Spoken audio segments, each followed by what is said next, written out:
ষষ্ঠীর রাত আজকে, তো কেক কিনতে বেরিয়েছে আমার কর্তার জন্য। মিডনাইট একটু ছোট্ট করে সেলিব্রেশন করব বলে। কটা বাজে গো এখন?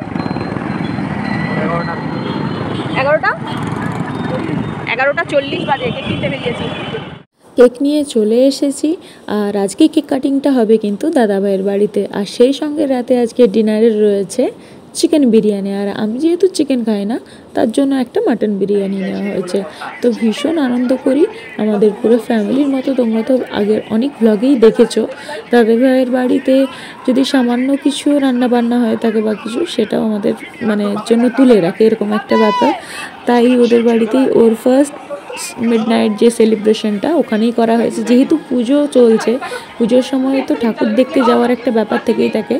আর আমি আর আমার কর্তা দুজনেই খুব হুজুকে, আমরা কেউই বাড়িতে থাকি না। আমরা পুজো মানেই পুজোতে পুজোর মতো আনন্দ করি, সারা রাত বাইরে কাটানো, আনন্দ করা। পরবর্তীকালে বা ভবিষ্যতে কী হবে জানি না, এই সময়টা আনন্দ করে আমরা কাটাতে ভীষণ পছন্দ করি। কেননা ভবিষ্যৎ তো আমরা কেউ জানি না বা দেখিও নি, বুঝতেও পারবো না। তাই বর্তমানটাকে আমরা ভীষণভাবে উপভোগ করতে চাই, চেষ্টাও করি। রাত 12টার সময় ইন্ডিয়া পাকিস্তানের খেলার জিতেছে ইন্ডিয়া, তো একসাথে দ্বিগুণ আনন্দ। কর্তার জন্মদিন, সেই সঙ্গে ইন্ডিয়ার জেতার একটা আনন্দ, একসাথে কেক কাটিং, সেই সঙ্গে রাতের ডিনার সবাই মিলে। দাদাভাই আবার আলাদা করে চিকেন কষা করেছে বাড়িতে, সেটাও খাওয়া দাওয়া হলো। কাল সকালের থেকে তো আমাদের নিরামিষ, যেহেতু সোমবার। ওদের জন্মদিন বলে কথা, আজকে তো টুকটাক একটু স্পেশাল কিছু করতেই হবে। যদিও আমার আজকে নিরামিষ সোমবার, তো তার জন্য সকাল সকাল ঘুম থেকে উঠে সবজি সব কাটাকুটি করে ভাজা করে নিয়েছি। এখানে রয়েছে বরবটি ভাজা, পটল ভাজা, আলু ভাজা, কাঁচকলা ভাজা, মিষ্টি কুমড়ো ভাজা, ভেন্ডি ভাজা।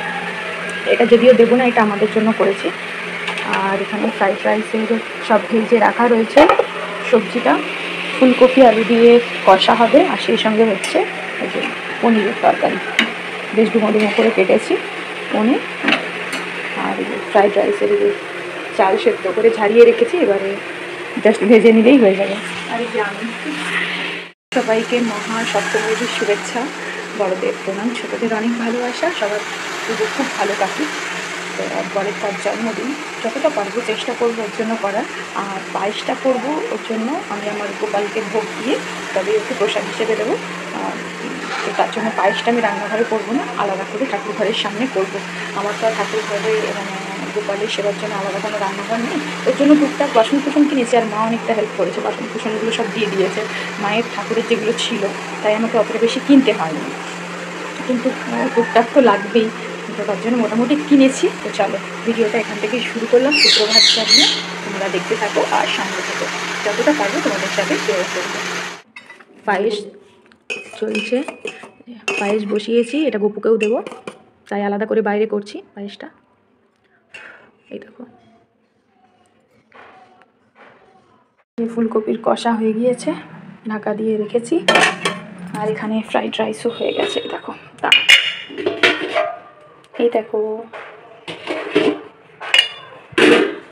এখানে রয়েছে যে পনিরের তরকারি আর ভাজাভুজি। চলো রান্না কমপ্লিট, চট করে এবারে স্নান, ঠাকুর পুজোটা করে নিই। মা সব রেডি করে নিয়েছে, 7 রকমের মিষ্টি, লুচি, তরকারি, তো ধান, দুর্বা, প্রদীপ, চন্দন, তার সাথে শঙ্খ, সব কিছু রেডি করে নিয়েছে ওকে জন্মদিনে ফোঁটা দেবে বলে।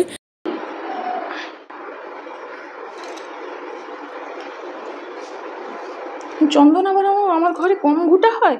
আমার সব ঠাকুরকে চন্দন, রাধা মাধবকে, নারায়ণকে, আমার গোপালকে, ওইখানের জগন্নাথকে, এখানের রাধাকৃষ্ণ, ঠাকুর ঘরের জগন্নাথ, কত সবাইকে।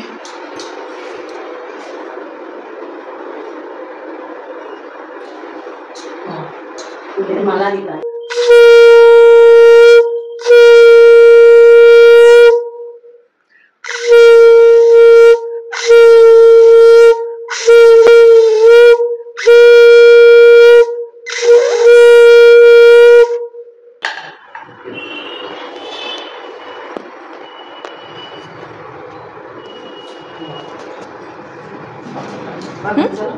হ্যাঁ, প্রদীপটা ঠাকুর আস্তে করে ফোটাটা অনেকটা দেরি করে দিয়েছে, তার মধ্যেও লুচি তরকারি খেয়ে নিতে পেট তার ভরে গিয়েছে, তাই সে ফুলকপির তরকারি খুব অল্প নিয়েছে, পনিরও তুলে দিয়েছে, আর একদম অল্প নিয়েছে ফ্রাইড রাইস। আর ভাজাভুজি তো দিয়েছি, পায়েস এক বাটি তুলে রাখা আছে, বাকিটা ওকে দিয়েছি যেটা গোপুর প্রসাদের। আর এই যে আমি বোনও আজকে এসেছে, মা বোন সবাই মিলে, আমরা সবাই মিলে বসে গেছি খেতে। রাতে হবে কেক কাটিং, কেননা বোন নিয়ে এসেছে আবার কেক। উঠানো হয়ে যাচ্ছে। পাখাটা এখনো চলছে না, তুমি এগুলো সরাও, কাপড় চোপড়গুলো। বৌদি জামাটা শুনে বাপরে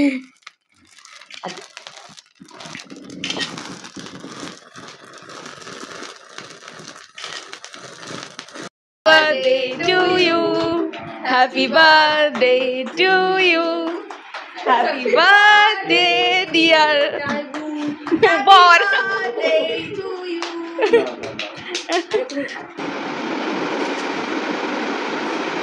গায়ে পড়েছে গোটা খাটে।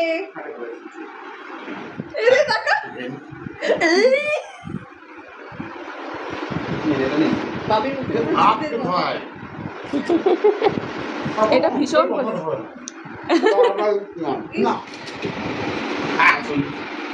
কতটা তুলেছো কেন দাও, আগে তোমাকে করে দিচ্ছি।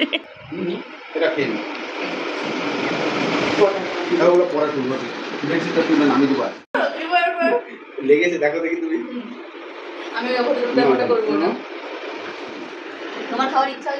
বাড়িতে কেক কাটিংয়ের পর চলে গিয়েছিলাম প্রোগ্রামে। আজকে সপ্তমী রাতে আমার ছিল তাঁতিগেড়িয়াতে আমার প্রোগ্রাম। সোনালী ম্যাডামকে উত্তরীয় এবং ব্যাগ ফুলের স্তূপক দিয়ে ওনাকে আমাদের তাঁতিগেড়িয়া নাগরিকবৃন্দ দুর্গাপূজার কমিটির পক্ষ থেকে ওনাকে বরণ করা হচ্ছে।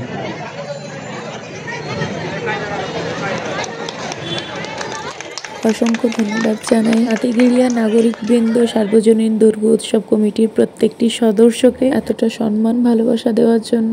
সত্যি নিজেকে খুব ভালো লাগে এই অনুষ্ঠানগুলোতে যখন আমি আমার স্টুডেন্টদেরকে নিয়ে যাই, এত সুন্দর করে ওরা পারফর্ম করে। অবাক হয়ে আমিও দেখি, মুগ্ধ হয়ে ওদের এই পারফর্মগুলো। যাই হোক, যেহেতু পুজো প্রোগ্রাম শেষ হয়ে যাওয়ার পর টুকটুক করে বেশ কয়েকটি ঠাকুর দেখে নিলাম। আমরা প্রত্যেক দিনই বেরোই, তবে প্রোগ্রাম যেহেতু থাকে একদম সন্ধ্যেটা তো পুরো দেখতে পারি না, ওই 10টা, 10:30 কি কখনো 11টা এরকম বেরোই। তো আমি বাড়ি চলে আসি, কেননা অনেকক্ষণ প্রোগ্রাম হয়, তো তারপরে একটু রেস্টও নিতে হয়। বাড়ি এসে একটু রেস্ট নিয়ে খাওয়া দাওয়া করে বেরোই, বা কখনো না খেয়ে দিয়ে বেরোই, এরকম একটা হয়। যাই হোক, আমার ভীষণ পছন্দের একটা কার্টুন এই যে গোপাল ভাঁড়, মন্ত্রী, ন্যাপলা, গুলটে, পুটি সবাই রয়েছে। রাজা কৃষ্ণচন্দ্র যেখানে রয়েছে, আমার কর্তা আবার একটু রাজা কৃষ্ণচন্দ্রের সাথে খানিক মজা করে নিল।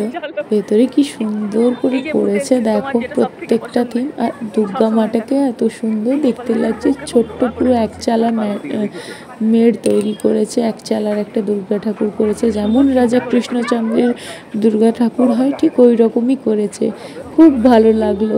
আর আমার এই কার্টুনটা ভীষণ পছন্দের। আমি এখনও অবধি দুপুরে ভাত খাওয়ার সময়, রাতে ডিনার করার সময়, রুটি খাওয়ার সময়ও দেখি। এত বড় হয়ে গেছি, এত বুড়ি হয়ে গেছি, কিন্তু তবুও আমার এই কার্টুনটা ভীষণ পছন্দের। আমার মতো তোমরা কি পছন্দ করো গোপাল ভাঁড় অবশ্যই কিন্তু কমেন্ট করে জানিও। আর এই ছোট্ট ভ্লগটা তোমাদের কেমন লাগলো সেটাও কমেন্ট করতে ভুলো না। দুগ্গা বলে আজকের ভিডিওটা এ পর্যন্তই। দেখা হবে পরের ভ্লগে। টাটা।